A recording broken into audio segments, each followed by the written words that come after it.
Hello students, कैसे हो? I hope कि आप बहुत अच्छे होंगे और अपनी बहुत अच्छी तरह से अपनी स्टडी कर रहे होंगे। आज हम करेंगे क्लास 11th केमिस्ट्री का, जो कि बहुत इंपॉर्टेंट टॉपिक है, रदरफोर्ड अल्फा पार्टिकल। कई बार इसको और अलग अलग नामों से भी जाना जाता है, जैसे कि Rutherford nucleus experiment, Rutherford alpha particle, ऐसे ये है, इसके ही नाम है। यहाँ पर मैंने लिख दिया है रदरफोर्ड अल्फा पार्टिकल। ये क्या था और उसने क्यों किया था? उसने एटॉमिक खोज करने के लिए ही इसका इस्तेमाल किया था। इलेक्ट्रॉन की खोज, प्रोटॉन, न्यूट्रॉन, इन सभी की खोज को लेकर उन्होंने अपना बहुत, हमारी केमिस्ट्री के लिए बहुत ही भारी योगदान दिया है। चलिए हम स्टार्ट करते हैं कि उसने अपना एक्सपेरिमेंट था वो कैसे दिया था, क्या उसके रीजन निकले थे। ठीक है, चलिए। उसका पहले तो उसने एक एक्सपेरिमेंट करने के लिए गोल्ड फॉइल ली थी, गोल्ड फॉइल का इस्तेमाल किया था, फिर उससे जो हमारी रेज थी वो डिफ्लेक्टेड हुई थी। ऐसे ही चलिए अब हम बनाते हैं।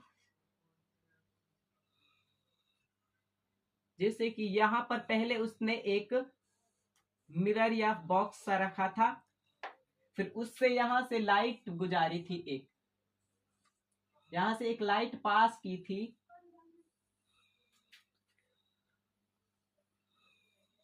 ये है वो एक गोल्ड फॉइल, गोल्ड फॉइल लगा दी थी, और फिर यहां से एक डिब्बा सा खींच दिया था। अभी गोल्ड फॉइल है, गोल्ड फॉइल के ऊपर उसने एक एक किरण डाली थी, यानी लाइट डाली थी। इस टॉर्च से जब हम इसमें लाइट डालेंगे तो ये एक कोई तो बहुत सी रेज ऐसी थी जो एक अपने डिफ्लेक्टेड एंगल पर एक इसको जा रही थी, एक इसको जा रही थी, लेकिन बहुत ऐसी भी थी जो मूविंग इन स्ट्रेट लाइन, यानी सारी रेज थी जो बिल्कुल सीधी लाइन में पास हो रही थी। चलिए उनको बनाते हैं। जैसे कि ये यहाँ पर लाइट आकर पड़ी तो बहुत सी रेज सीधी मूव कर रही थी और बहुत रेज अपने किसी भी एंगल पर डिफ्लेक्टेड हो रही थी।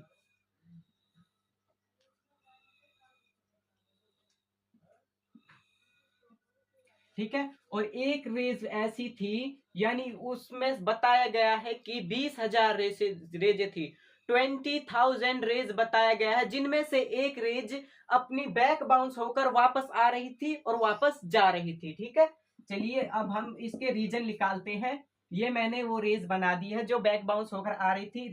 रीजन क्या लिख लेते?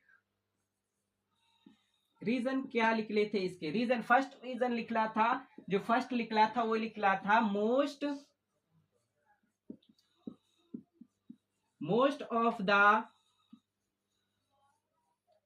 Of the rays moving in a straight line. जो बहुत सी रेज ऐसी थी जो सीधी लाइन से मूव कर रही थी। और दूसरा रीजन क्या निकला था? दूसरा इसका रीजन था वो निकला था कि बहुत सी रेजे अपने किसी एंगल पर डिफ्लेक्टेड हो रही थी। अब इसको लिखेंगे कैसे, मैं आपको बताता हूं। Of the alpha particle most of the alpha particle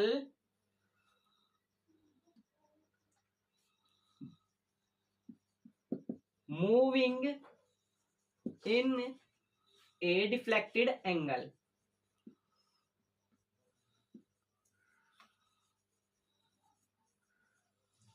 यानी बहुत रेज ऐसी थी कि जो अपने किसी एंगल, किसी थीटा पर डिफ्लेक्ट हो रही थी, यानी मुड़ रही थी। और 19 में से तीसरा जो रीजन निकला था, तीसरा रीजन इसका क्या निकला था? तीसरा निकला था कि 20,000 रेज बताई गई थी, यानी 2,000 rays in one rays back bounce.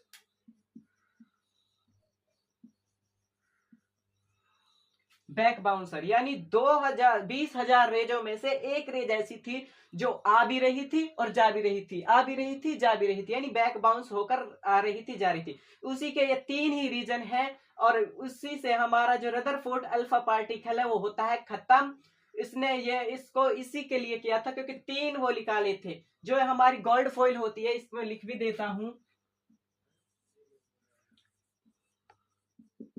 Gold foil, ये गोल्ड फॉइल है। गोल्ड फॉइल बहुत ही अधिक अपने डिफ्लेक्ट होती है। एक जब यहाँ पर हम एक रेस गिरेंगे लगाएंगे तो उसमें से 20,000 रेस निकलेंगी।